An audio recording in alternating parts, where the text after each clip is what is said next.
So we're looking at something here that's called, it's the weighted and trimmed means and outlier. So what we just did there, when we saw that $48, we're like, that's fishy. That's what this is. So what we're doing is we're kind of trimming some of the fat off. That's what the trim comes from, is we're going to be chopping some of the values out that we don't need. So you can really skew these calculations based on like one or two outliers. By skew, it means really change what the actual value is. Again, the actual average salary there was about $13, but because you threw the owner in there, that really bumped it up to $16. So when we are calculating we won't actually spend a lot of time on this, so I won't talk too much today. But when we're doing a weighted mean, we look for something called outliers. And if you remember, an outlier is a data point that's really different from the general trend. Again, think about it. If everyone in this class was to measure their like weight and height, you have Shaquille O'Neal or a really big like, NBA player there, and a sumo wrestler throws it out of balance. So what we do is we want to get rid of that. So we use what's called a trimmed mean. So when you see this word, a trimmed mean, that means we disregard, we get rid of an equal number of points from both ends of the range. So going back to this, this money example, from both ends of the range, well, I got rid of this $48 here, because that's on the high end. Where's my, there we go. So I got rid of this $48 because that's on the high end. And then on the low end, the very, very lowest amount, you'd get rid of him too. That way, you know, you're taking off a really high outlier, you're taking out a low outlier. That's what's doing it to balance out.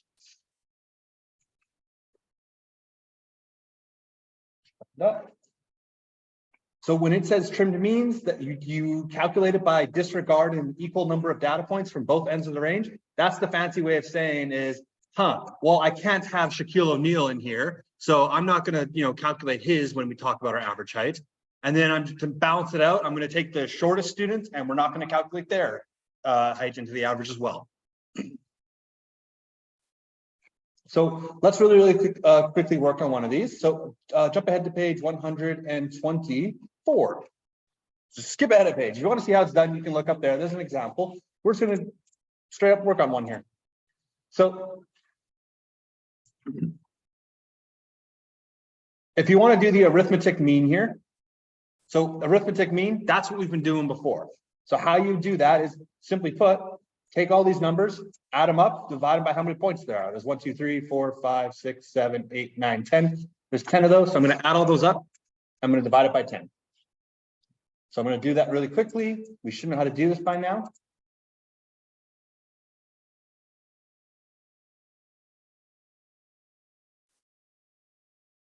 I'm just powering through all 10 of those numbers, adding them up.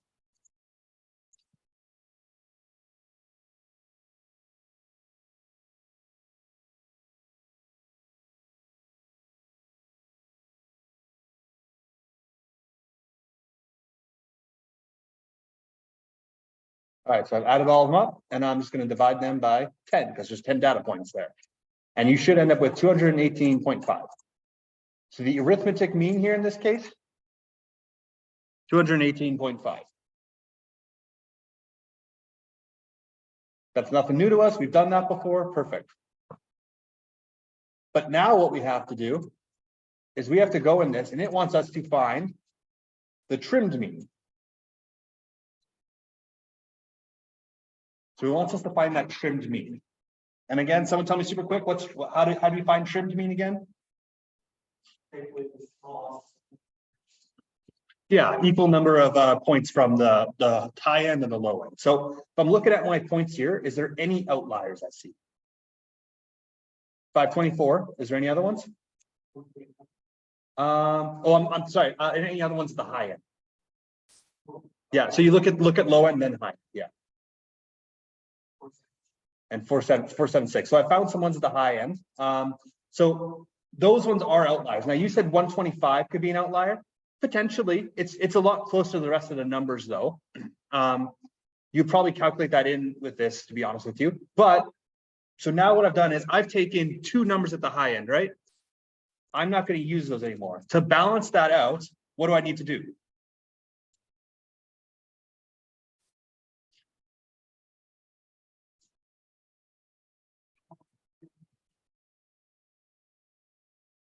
Well, take out the 524, take out the 476. So I've taken out two numbers on that high end, the biggest numbers. To balance that out, I need to take away the two smallest numbers here now as well, which I can see are 125 and 129. So if you take away two from the top end, you have to take away two from the bottom. So all of a sudden, now what I have is I have 6 remaining numbers here.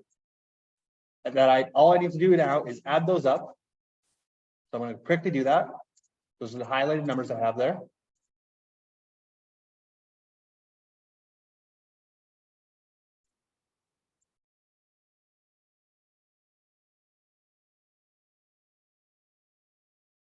So add all those up, I get 931. And now how many data points are there?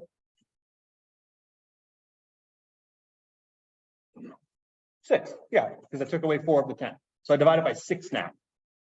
All of a sudden, I'm now left with an average of 155.17.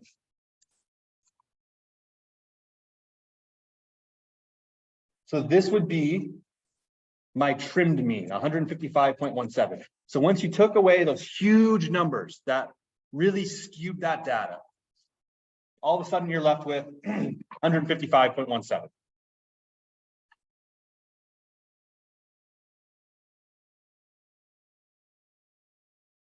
So all we do for trim mean is we identify outliers and take away an equal number from the high end and the low end. And sometimes an outlier might not exist. So I'm going to scroll down a little bit now.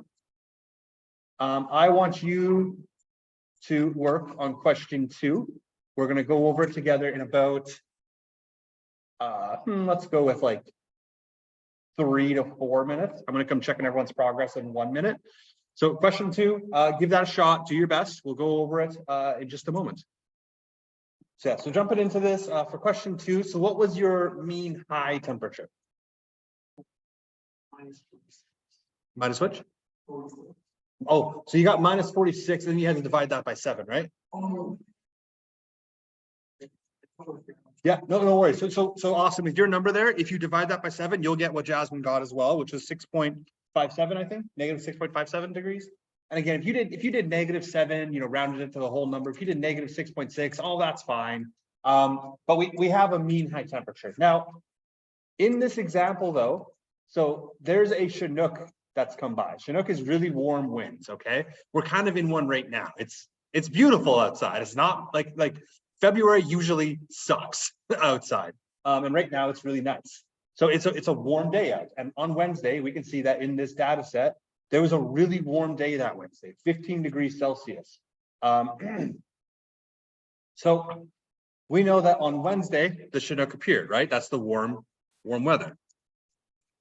This is an outlier that we have there. So if you want to actually calculate, a more traditional, like, hey, how cold is January? You would need to get rid of the outlier, right? So if I'm doing a trim data set, what would I do? The highest and the lowest, right? So what's my highest? 15. What's my lowest? Yeah, minus 14. Yeah. And all of a sudden, if I do that, I now have 5 numbers. I can add those up. I don't know what I get when I add them up, but I know if I add them up and divide it by 5, what do you get? Minus 9.4 degrees Celsius, right? So we have 2 different numbers now, depending on whether we factor in the Chinook, the really warm day they had, or whether we don't. So what's a better indicator? So in your opinion, which one of these would people use normally? Like if they're trying to say like, hey, what was the average temperature for this week? Or, what's the average temperature in a week in January? Not Ron.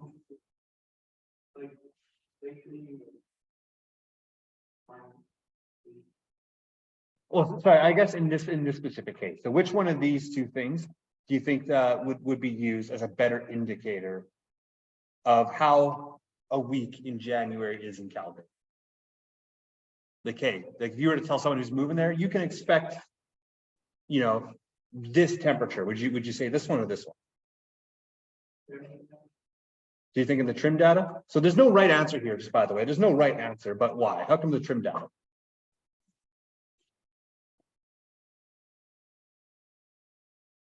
Okay, so if we're thinking trimmed, so there's an argument both ways here. So if you're thinking trimmed, you're saying that it's closer to the rest of the days, right? If you don't have a giant Chinook there, that trim data set seems to be more consistent with the rest of the days. Absolutely. Now, there is an argument for that first thing you did, for that 6.57 degrees. I'm gonna scroll up. I'll come back down in a second. The argument for this temperature over here as well is that Calgary is known for its Chinook winds. So this is a normal occurrence though in Calgary. So either one of them would be correct. They would mostly just want justification here. But if you said trimmed, probably because it's close to the rest of the days. If you said they call it the arithmetic mean. That was the first one you calculated. If you said the arithmetic mean, you'd say because Calgary is known for Chinooks. So neither of those are incorrect. They both have a reason you could support it, and that's okay.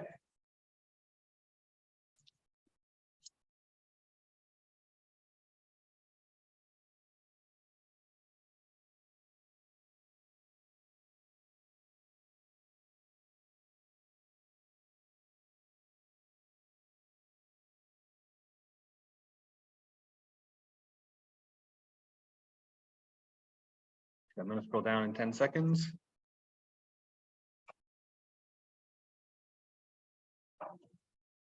Okay. So I'm not going to spend a lot of time on this. Question 3, give that a go. I'm not going to spend a lot of time. Let me know if you want help, but I'm just going to pump the answers up there once we're done. So 3 minutes, question, going straight into it here. For question 3, what's my mean salary?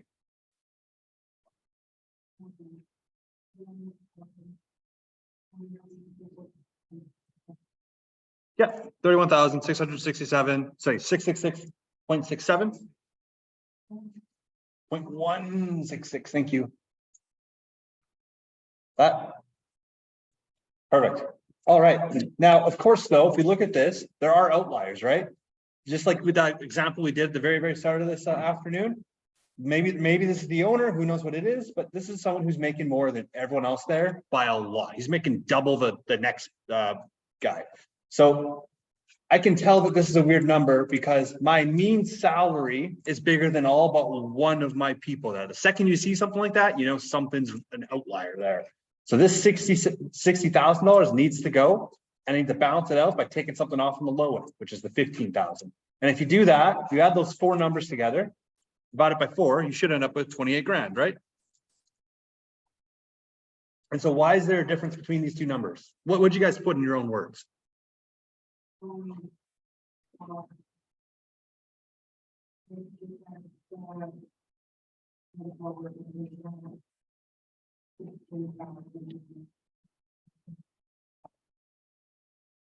Yeah. You just have to say that, hey, this $60,000, there's something fishy about that. So you could put whatever you'd like here, as long as you're just mentioning the fact that this $60,000 it's skewing that data, right? Again, you look at this original average here, everyone except what's probably the owner makes less than that. Okay, so we're going into our next concept today, which is, so first off, that was called trimmed mean, right? So we have 2 new terms already. We have arithmetic mean. That's what you guys have just been doing the last few days. That's just, you've done the average. There's trimmed mean, which is what we just did. We trimmed some of the sets off the data, right? You cut some of them off. So that's the 2 terms. There's one more term we'll learn today, which is something called a weighted mean.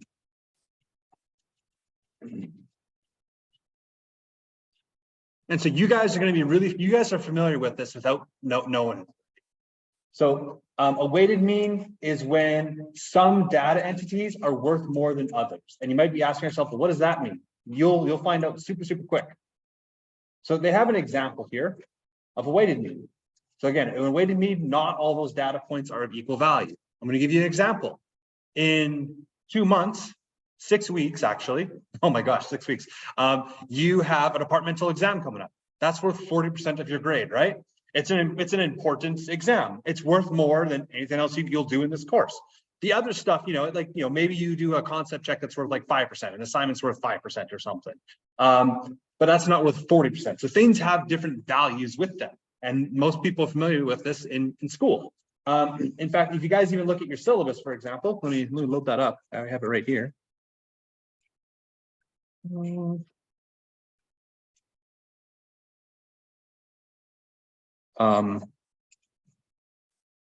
Yes, here. So even if you even look at your course outline, for example, boom, right here, we have weighted means for things. Weighted means for things. So things are worth different amounts. There's 23 concepts. Each of those concepts is worth about 2%, a little bit less. There's going to be like 7 like projects. Each of those worth about 2%, stuff like that. So there's an example here. I just want to highlight some of the stuff just so you can see what happens. We'll work through a blank one, but in a weighted mean, not all the data sets are of equal value. So if you have a teacher who assigns different things, different grades. So for example, 45% of a final grade, a quiz is worth 15%. Maybe it's a midterm. There's another exam worth 40%. So there's 3 things. All 3 of these add up to 100%. They're all worth different. So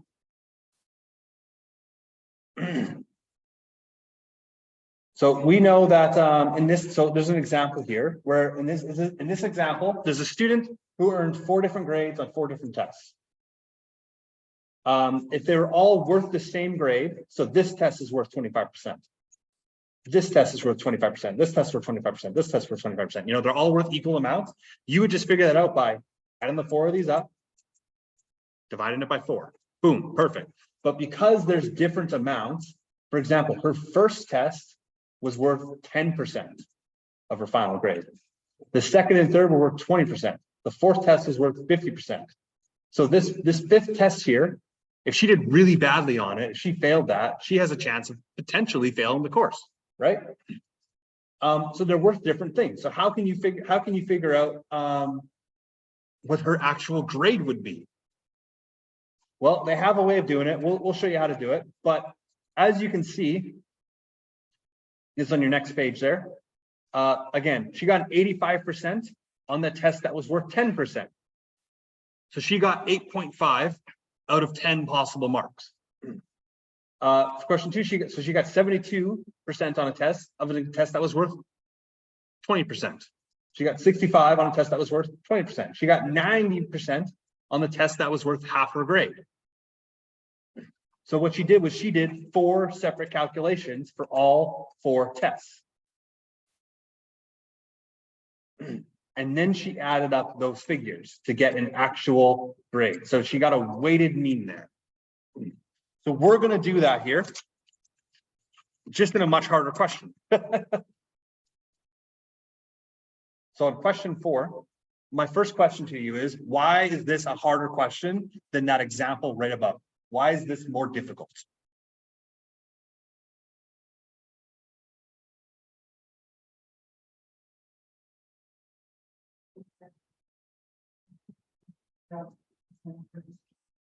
Yeah, that's good. So like things are in different. So we have a percentage here. We have a fraction. So that's one. What else?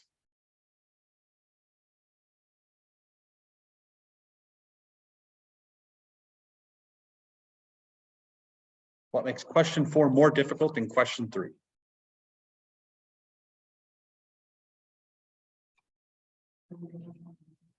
It doesn't give us the answers.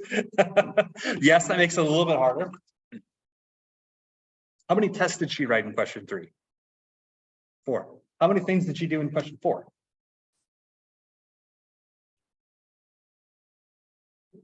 8 of them, yeah. So right, there's just more stuff to calculate. That's another reason why it gets harder. So how could we possibly calculate this out? Well, here's what we know. We know that her assignments are worth 15%. So I'm just gonna put this here, keep myself organized, right?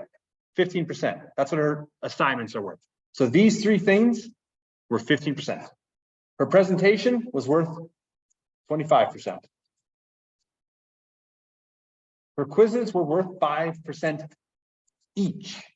So there's three of them, 15%. And her final exam was worth 45%.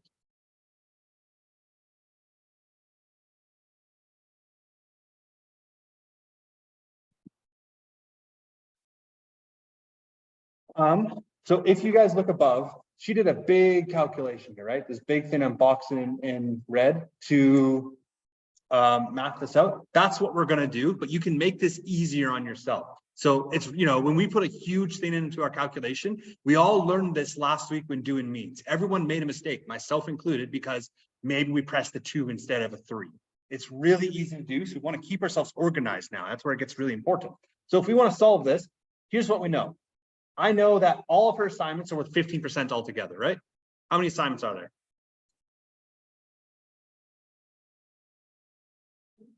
Well, 3 of them. Yeah, there's 3 of them. So if I add all these up, so if I add up, so there's a total of 40 possible grades here, right? So for her assignments, I'm going to make this a little bit smaller because we're going to have to fit a little bit more. So for her assignments, here's what I know. I know it's worth 15%. Does that make sense where I got 0.15 from? 15% is 0.15. That's how much all of her assignments are worth. And now all I need to do is I just need to add up how many possible marks could she have gotten there? 10, 10, and 20. She could have gotten a possible 40 marks. And she did get 8 plus 6.5 plus 16. What is that? So that's 24. She got 30.5 of those possible 40 marks. Again, please let me know if it does not make sense where I've gotten these numbers from. Be 30, yeah, 30.5 over 40. So 15% of 30.5 over 40. That's what she got here for her assignments. There's a total of 40 possible marks. She got 30 and a half of them. So instead of doing a huge calculation where we do something like this, only a heck of a lot bigger, I'm just gonna do it one at a time. So for my assignments, okay, I got 0.15 times, do my fraction button, 30.5 grades out of 40 possible grades. If you do that, I can see that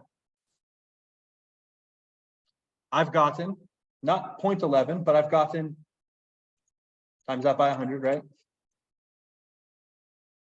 11.44%. Cool. I got 11.44%. So now I'm going to do the same thing for my presentation, right? So what was the presentation worth? 25, which is, what is a decimal? Yeah, 0.25.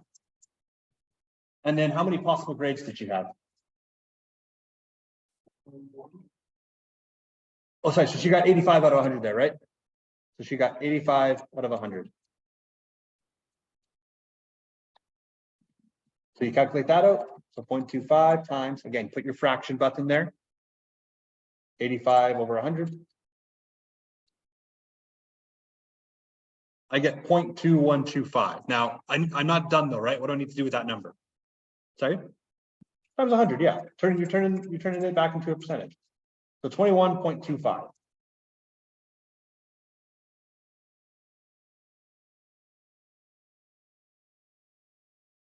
We're just doing one category at a time now instead.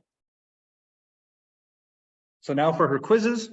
So here's what we know. It's worth 5% each. There's 3 quizzes. 5%, 3 of them, that has to mean there's 15%. That's what those quizzes are worth, right? 15%.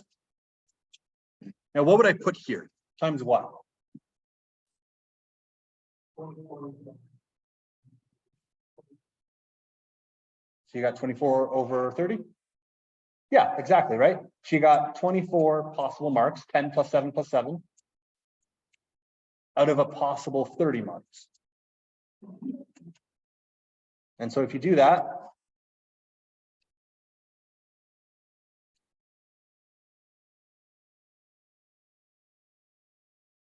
.112, which is 12%, and times that by 100, right? 30. Thank you. That's not a very good zero there.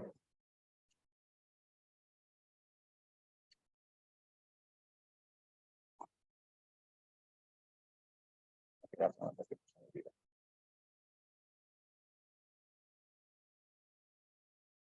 And then finally, I have the final exam.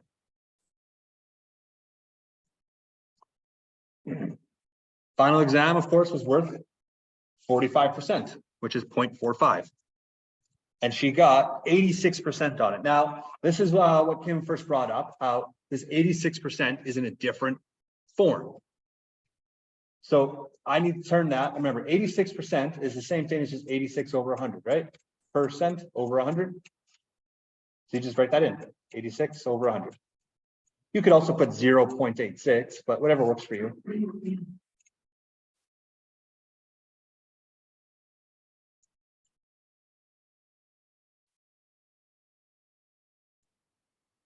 So 0.387, so that would be 38.7%.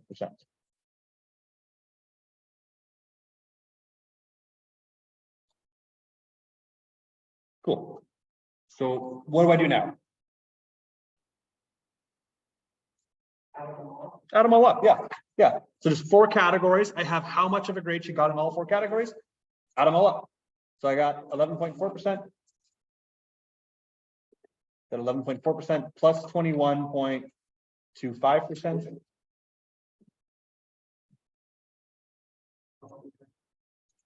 Plus 12% plus 38.7%.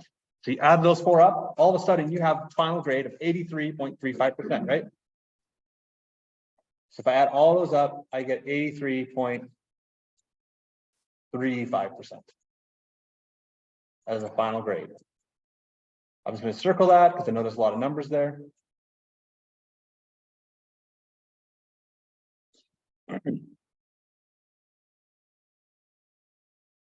So there is a way to solve this using this method up here, but once you get to this many things, when there's 4 categories, but 2 of those categories have 3 things in them, it gets really, really complicated to be able to work it out. You're going to have like a 50 number long thing to put in your calculator. A really good way to prevent all that is just break it up, do it by category, right? 15% of this many possible marks for assignments. 25% of this much for a presentation. 50% of how this much you got for quizzes. That's a good way to add it up.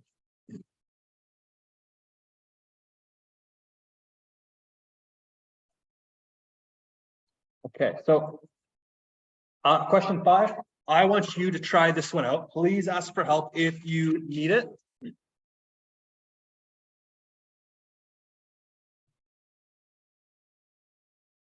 So try out question.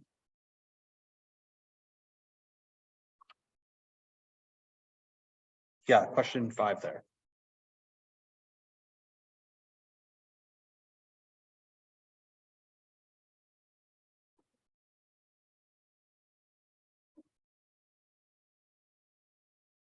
All right, so for question 5, not an easy question. Why is this hard?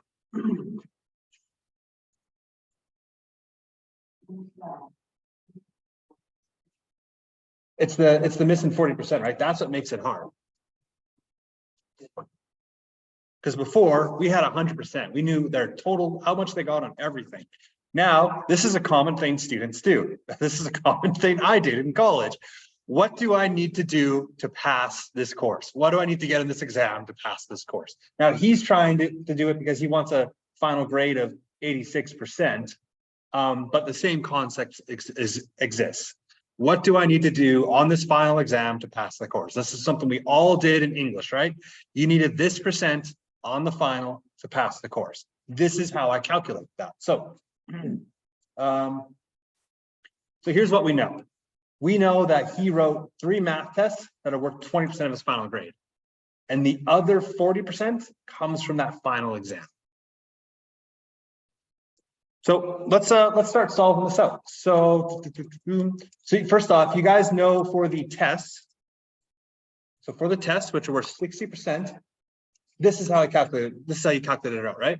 Hey, if you got 75% of a test worth 0.2, 20%, you're just adding up all those tests, right? There's a total of 60 possible grades here. So next you got, what was it, 80%? So 80% on a test that's worth 20% of his final grade. Plus the test, then you got, I think 86, was it? 86% on a test that's worth 20% of his grade. Oops, that's not what I have to do.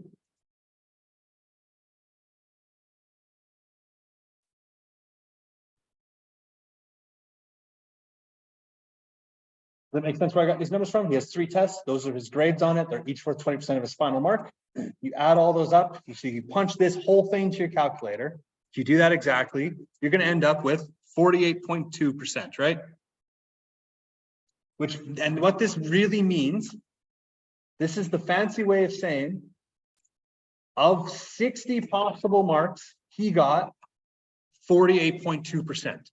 So there's 60 marks allocated just to those 3 tests. And he got 48 of those 60 available marks. So now what we have is we have 40 marks left over, right? We have the final exam left over. So what's his goal grade again? Yeah, so his goal grade was, so his goal, he wants to get 86% on everything, right?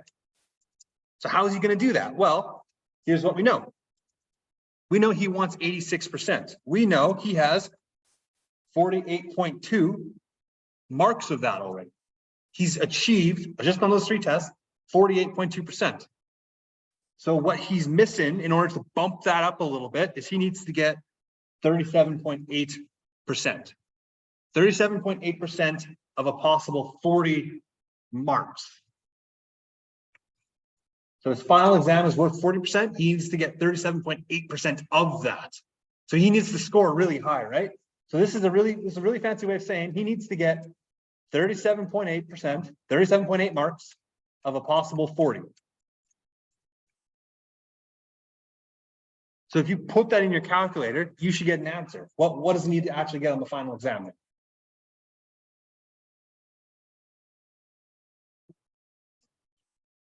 $94.5. Yeah, 94.5. Thank you. So he needs to get 94.5% on his final exam. Because how I figure that number out, just 37.8 divided by 40, right? He needs to get 37.8 marks of a test that has 40 marks on it. Now, don't actually do the calculation for it. Just eyeballing the stuff I'm going to highlight in a blue box here. Just knowing this stuff right here, what would he need to get on his final exam to pass the class? Just give me an estimate. What would he need to do to get a 50% here to pass the class? So let's change his goal. So instead of, he has a goal right now, I want an 86%. So this is what he's walking into that exam with. He has 48.2 marks on his name. He needs to get 1.8% to pass that class. What does he need to get on that final exam? Ish.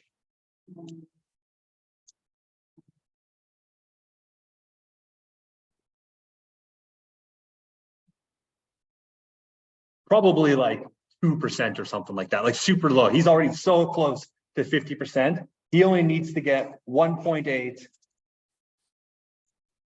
of a possible 40 marks.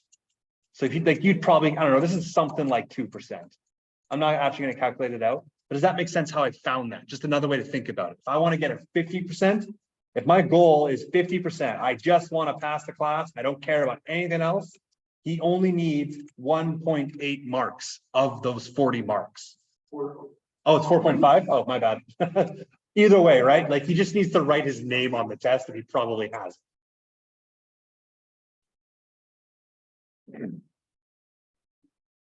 So not easy math, right? Like, sorry, the math itself isn't that hard. It's hard applying it. All we really need to be able to do is turn percentages into decimals and vice versa, and put stuff in a calculator, right? But it's hard to work out the solution from it. So you can look at question 6. You can answer that a very similar way. This time, I want you guys working on that. I'm going to give you, again, like 3 or 4 minutes. I'm going to come checking everyone's progress in about 45 seconds. Try out question 6. It's a very similar thing to question 5. In fact, it's probably a little bit easier.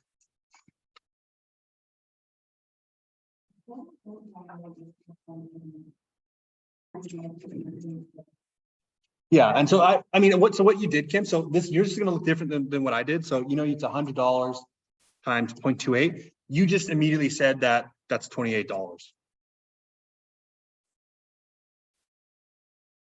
That's what you did. That's okay. You can skip that. You can skip that.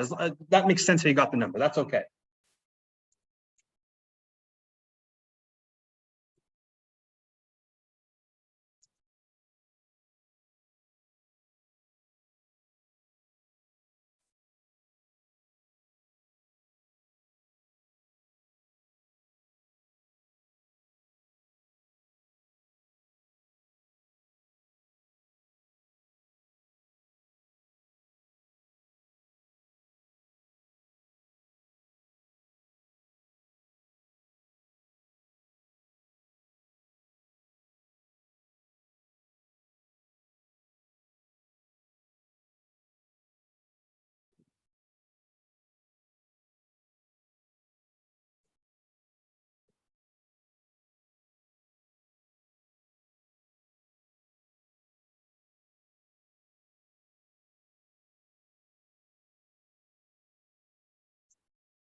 So what I have up on the screen there is, if you're not sure where you could start, this is a nice start. It's not the full thing, but this is something you could do here. So I will give you another 1.5 minutes while I go fill up my water.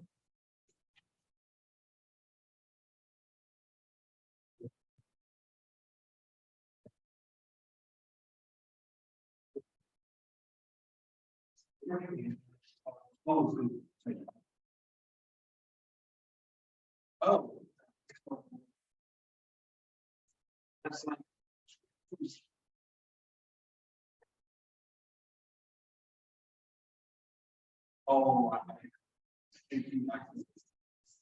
Oh, yeah.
I mean, I was banking on like you're not gonna be the only one because it's like when we get to stuff like this, someone always makes an error, and that's okay. So about 30 more seconds just to get as far as you can. I know I'm kind of rushing you.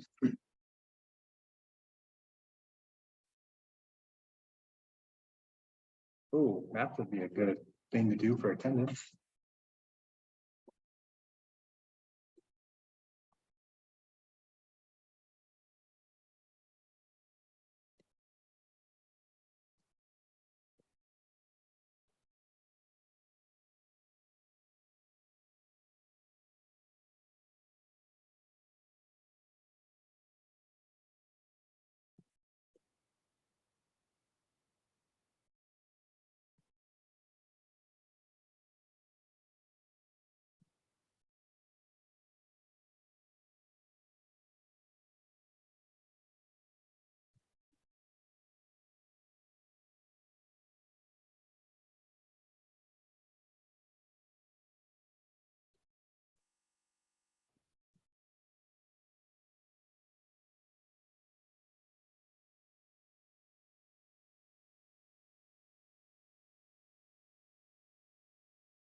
Okay, so let me make this blue.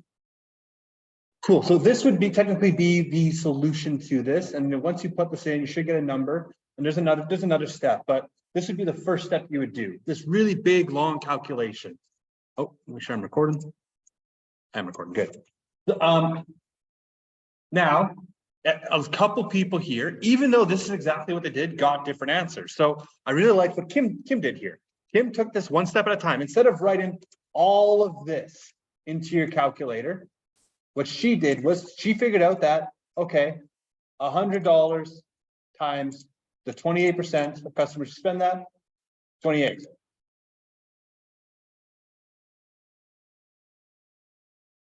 So she did $28 for that first one there. Then for the next one, she figured out that, oh, it's $200 times, 38%. So she just did the calculation one at a time. So 76. So you can do that. That's totally fine. You're going to notice I'm spacing it out just to kind of keep track with that. What should this be? This next one here should be $75.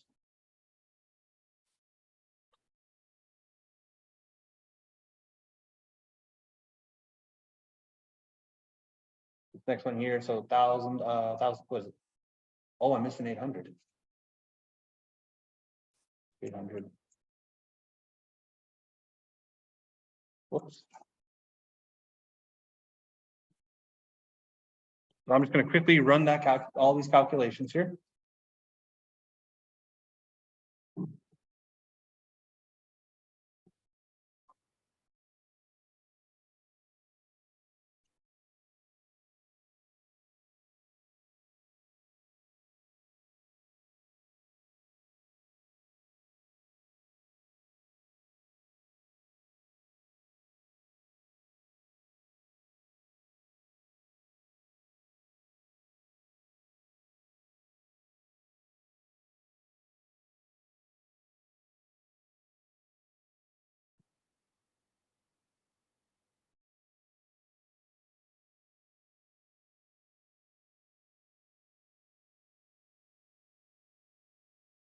Perfect. We have a whole bunch of numbers here that I'm just going to add up. So all I've done is I've taken these 9 calculations here, and I have just spit out what each one of these would give separately if you didn't want to do it all in one big thing in your calculator. So now I'm just going to add up $28, plus 76, plus 75, plus 56, plus 20, plus 48, plus 39, plus 30, and plus 20.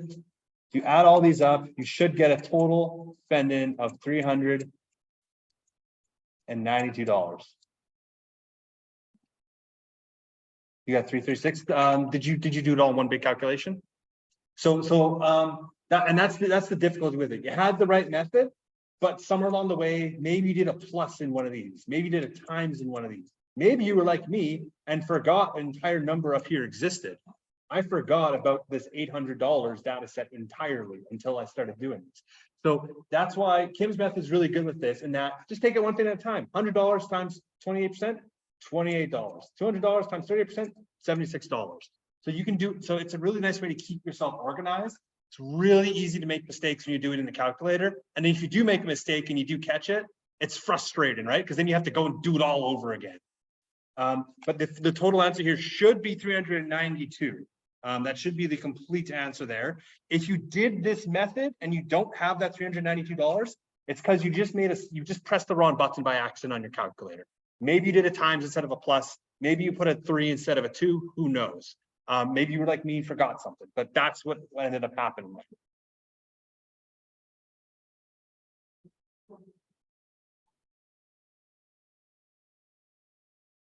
So we don't do the average of it because he's already done that for us. We already have 100% here. So he's already done that in this case. So this is technically a weighted mean still. Cool. So if you've done that, what you guys can do is you can jump straight to question 7 on page 128. You can work on that. We are going to be moving on to our last section of this tomorrow. So for now, you can jump straight to question 7 on page 128. You can finish up that section there.